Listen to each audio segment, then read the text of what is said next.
What's going on, guys? Austin here, and in this video, we are going to be taking a look at the Extra Points NFL Power Rankings going into Week 12. So, we're going to start where we always do, and that is with the bottom of the barrel. The worst team in the league right now feels like it's either the Denver Broncos or the Carolina Panthers. Both of them have, bottom three quarterbacks in the league. It's between Baker, Russell Wilson, and the kid on the Jets right now, Zach Wilson. They both have really good defenses, but somehow it doesn't matter because their offenses are just absolutely worse.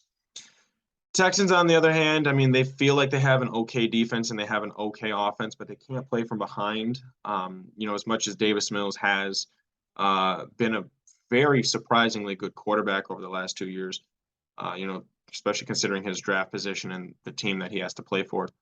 What they can't do is they can't come from behind. The Jaguars move up on a bye just because the Texans just look worse. Steelers don't move because they did exactly what I thought I'd do. I thought they'd do. They did it in a weirder way. I thought it would be a low-scoring close game that they'd lose. Instead, it was a high-scoring close game that they lost. Maybe it means they're better, but who knows? The Cleveland Browns, they lost in about the exact fashion that I'd expect them to. Deshaun Watson is practicing right now, and he'll be back for the matchup against the Texans. Not this week, but next week. Tampa Bay, they don't move because they're out on a bye. And the Rams, they might have to shut Stafford down for the season, so I'm just kind of bringing them down preemptively for that. Also, they're pretty bad. Now we've got the below average teams. This feels like a good ranking for all these teams. You've got two NFC South teams, you've got two NFC North teams, and it just below average for like all these guys. Like it just feels right. Like the Raiders can't get a win to save their life, unless it's against one of the worst teams in the league, and basically they're just ruining their draft chances at replacing Derek Carr. The Packers, honestly, they had all of the matchup advantages over the Titans, and they couldn't do anything with it. The Colts, I moved them up because they look good in the loss. Same thing with the Bears. Cardinals just got embarrassed, and who knows? Kyler Murray, I don't even know if he likes football. The Washington Commanders, I guess I have to move them up because despite downgrading at quarterback, everybody else just decided to play better, and that really makes me angry. The Falcons eked out a win, and the Saints, they got a win against the Rams, which, at this point. Now we've got the above average teams. I wanted to move a lot more in this category than I did.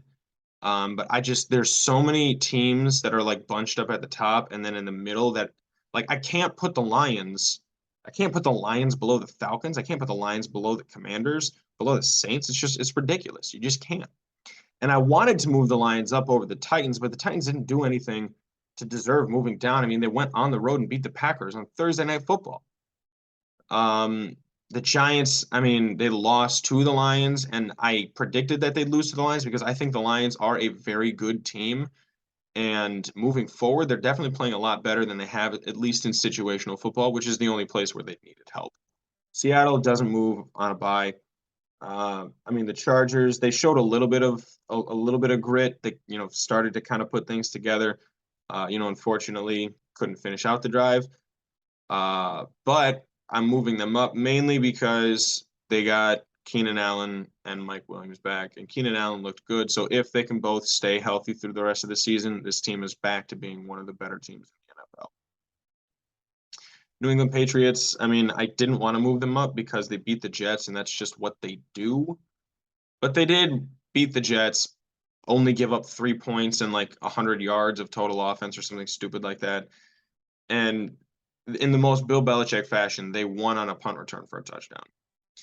The Jets, I'm moving them up because their defense is so much better than I could have even guessed. If the Jets had a real quarterback that could put up points, like literally just put up like 20 points a game and have a decent run game, with that 20 points per game, like they could easily have the best defense in the league, basically allowing the edge rushers to just tee off on the pass, like unbelievable.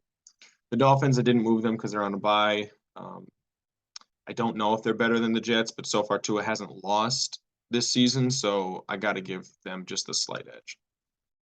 Now, down over here, I'm moving the Ravens down 3 spots because they came off a bye and they didn't show anything against the Panthers, and that it's just if you're a Ravens fan, I'd be so upset knowing I have such a great quarterback, and yet it doesn't matter because nobody else on that team is good besides the kicker. The Cowboys might have the best win of the season. I mean, the Bills over the Chiefs, it's a great win. The Vikings over the Bills, great win. Both of those wins were very close, and both of those wins, came down to the wire. However, the Vikings were an 8-1 football team that at home, after their best win of the season, which might have something to do with it, got absolutely schmacked by the Dallas Cowboys in that defense. Bengals didn't move them because they did, like I said, like the Steelers, they did just about what I thought they would. They played a close game and won. Vikings have to move down after that, embarrassment at home. Buffalo is staying where they're at. I haven't moved them after the win against Cleveland. San Fran, they move up because I think they're finally starting to figure out how to put all the pieces of their offense together. And once they do that, teams need to look out because they're going to be scoring 35-plus points multiple weeks. The Eagles, I'll move them up a little bit. I couldn't put them back at the number 1 spot, but the Eagles get to move up because they showed that they can play from behind, go to the pass, and win a low-scoring game, which is exactly what you need to see from a quarterback like Jalen Hurts. And then right now, the Chiefs are the best team in the league. It's crazy that we're here again. But with Andy Reid and Travis Kelce and obviously Patrick Mahomes, what did you expect?